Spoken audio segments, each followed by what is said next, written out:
I was quietly fired after 14 years, so I quietly took my boss's company, clients, and career. I was never the loud one. You know the type. Office parties weren't my thing. I didn't hang out after work, and I didn't join the gossip near the coffee machine. I came in early, worked hard, delivered clean results, and went home to a quiet life. 14 years at the same mid-sized architecture firm, and most people still called me the quiet guy in the back. I never minded. My name's Mark, and this is the story of how I was betrayed, pushed out of my job, and slowly, patiently pulled off a revenge so deep and complete. I sometimes wonder if I went too far. Then I remember the way they laughed behind my back, and I remind myself, no, I went just far enough. Let's go back to when it started. I was the senior project designer at a respected firm in Chicago. We weren't famous, but we had steady clients, solid funding, and good industry recognition. I helped design and lead projects for almost every major client the firm had. Hospitals, museums, schools. I had my hand in over 50 successful builds. I never asked for the spotlight. My designs spoke for themselves. About 2 years before this story takes off, we got a new CEO, a guy named Connor. Young, cocky, Ivy League pedigree, full of buzzwords and fresh ideas. His thing was shaking things up, bringing in a younger image, and aggressively pursuing growth. I was polite when he arrived, curious about what he'd bring, and respectful. He, however, looked right through me. Literally, I was older, mid-40s, quiet, not flashy, basically invisible in his eyes. But that was fine. I didn't need his approval. I had the respect of our team, and I loved my work. Then came Ava. She was Connor's hand-picked creative director, fresh from some design startup in San Francisco. She was all attitude, all surface. No real experience in large-scale architecture. Flashy ideas, wild timelines, careless budgeting, and the annoying habit of claiming credit for things she didn't do. I had to rework her designs constantly to make them structurally feasible. Never once did she thank me. But I wasn't angry, I thought. This is the job now. I figured she'd learn, settle in, maybe even respect me eventually. She didn't. About 6 months in, things shifted. Ava began, forgetting, to CC me on client design meetings. She presented half-finished sketches I'd developed as if they were her own. During internal reviews, she openly criticized parts of my design process that she clearly didn't understand. I documented everything quietly, just in case. Then came the Wellington project, a huge, multi-million-dollar redevelopment of a historic museum. Our firm had been trying to land this client for years. Ava was named the creative lead. I was her technical partner. She submitted a design that looked like it belonged in a sci-fi film. No sense of the building's original structure. The foundation couldn't have supported it. The client raised eyebrows. I revised it, softened the transitions, respected the historical framing, and made it work. The client loved it. They signed the deal, big celebration. Champagne in the office. Connor personally toasted Ava for her vision and execution. I got a pat on the back and a coffee mug that said team player. I laughed it off. I had never been in it for applause. But that was the last project I ever touched at that firm. A week later, my workload mysteriously disappeared. Meetings moved to rooms I wasn't invited to. I was told by HR that my role was evolving. Then 3 weeks later, I was called into a meeting and let go. No warning, no clear reason. They called it a strategic restructure. 14 years gone, I didn't cry. I didn't shout, I just nodded, collected my things, and left. On the way out, I passed Ava's office. She was laughing with Connor. She didn't even glance at me. That's when I decided I was going to make this the biggest mistake of their careers. Phase 1, watching and waiting. I spent the first few weeks recovering. Losing your job, your routine, it does things to you. But once I could think straight again, I started planning, quietly. First thing I did was reach out to a friend who worked in client management. He'd left the firm 2 years earlier and now freelanced. I asked him to keep his ears open for any news about the Wellington project. It didn't take long. Apparently, the museum had started raising concerns. Deadlines were missed, budgets didn't match estimates, and some of the early build work had to be redone due to design inconsistencies. I smiled. I knew exactly what had happened.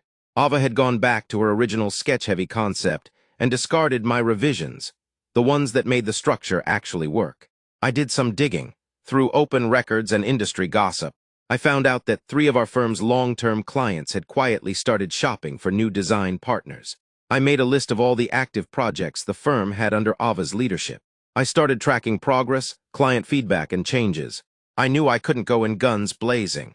That's not me, but I could dismantle their reputation piece by piece.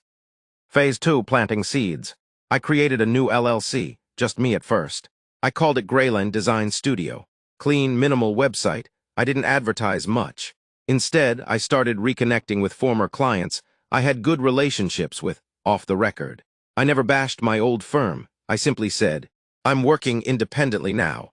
Happy to help if you ever need support. Within 2 months, I had 5 small contracts. Nothing huge, but all from clients who had previously worked with the firm. They all said the same thing. We missed the old days, you were always so steady. Then I made a quiet hire, my former assistant. Jen, she had left the firm right after I was let go. Citing a toxic shift, she was sharp, organized, and knew where all the bodies were buried. With her help, we started reviewing all the design documentation from Ava's recent projects. Anything public. Anything clients were complaining about. We made notes, we didn't send anything anywhere. We were just preparing. Until the right moment. Phase 3, exposure.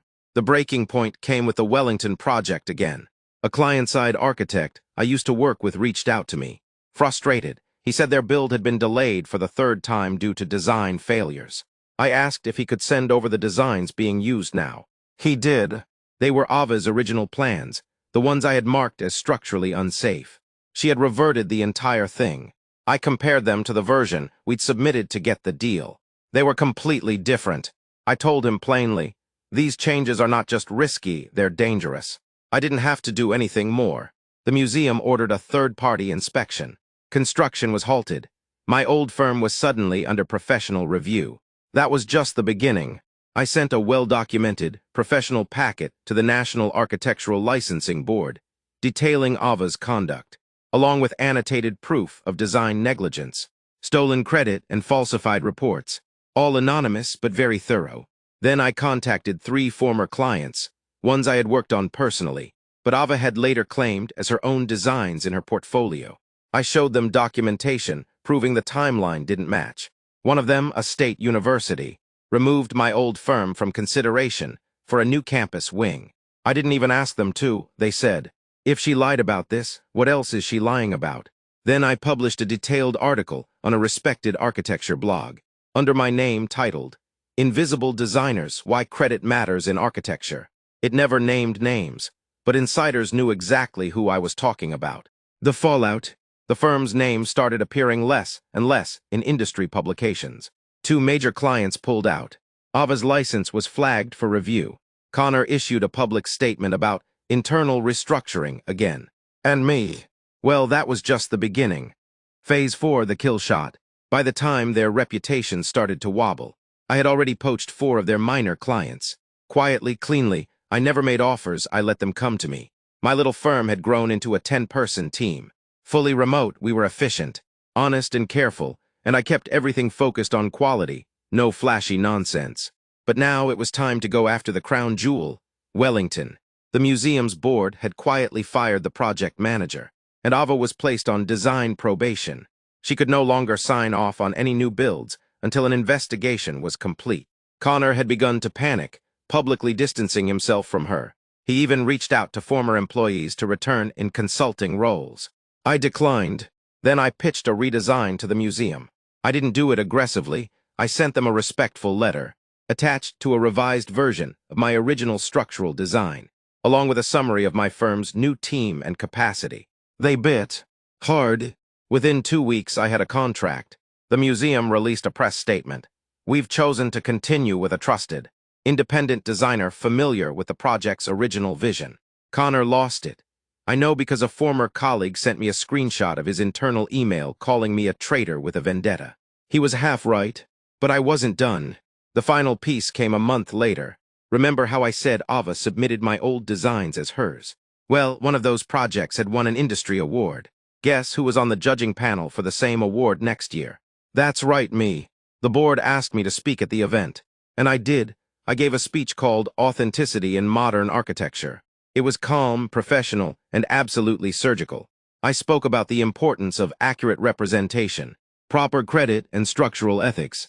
I referenced real projects without naming names, but used enough details that everyone in the industry knew. Word spread like wildfire. A week later, Ava resigned from the firm. 2 weeks after that, Connor was ousted by the board.